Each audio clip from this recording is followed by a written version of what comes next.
America का panic फैलाओ अभियान।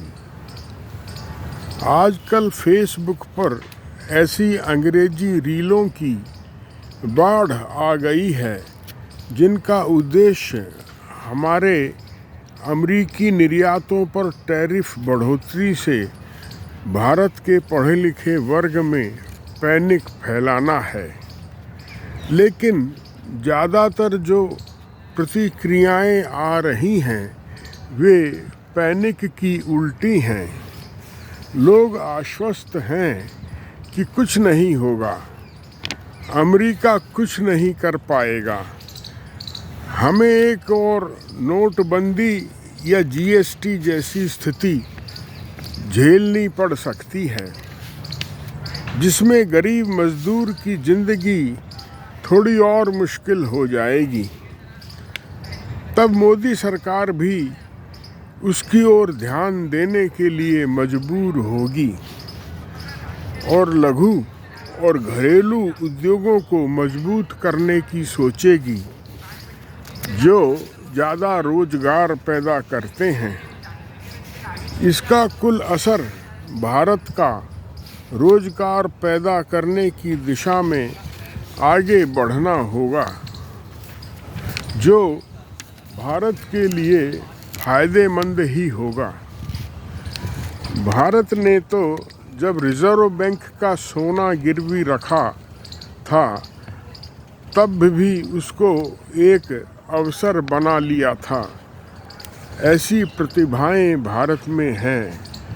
सरदार मनमोहन सिंह वाकई चलता फिरता चमत्कार था जिसने विपन्नता को संपन्नता में परिवर्तित करके दिखा दिया। ऐसे आर्थिक चमत्कार भारत में छुपे हुए हैं, सही अवसर उनको सामने ला देता है। हम तो महात्मा गांधी के समय से लघु और कुटीर उद्योगों को प्राथमिकता देने की सोचते आए हैं। अगर इस तरह की पोस्ट अमेरिका से आ रही हैं तो मानना पड़ेगा कि अफवाहें फैलाने में अमेरिका वाले संघियों से भी आगे हैं।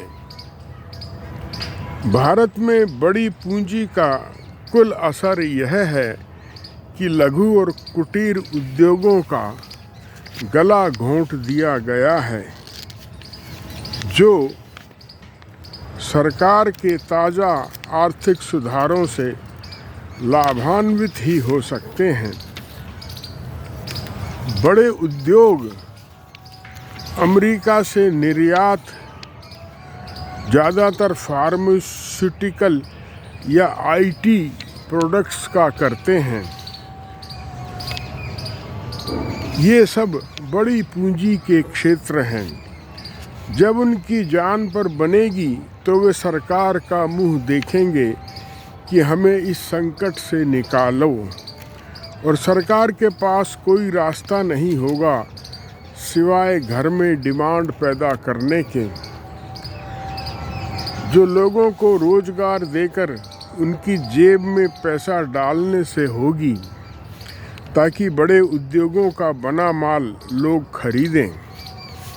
इससे चाहे भारत की इंडस्ट्री में आईटी और दवा उद्योग का हिस्सा कम ही क्यों न हो जाए, ऐसा बदलाव दैनिक उपयोग की वस्तुएं बनाने वाले उद्योगों के लिए फायदेमंद होगा। भारत के गरीबों के लिए तो होगा ही।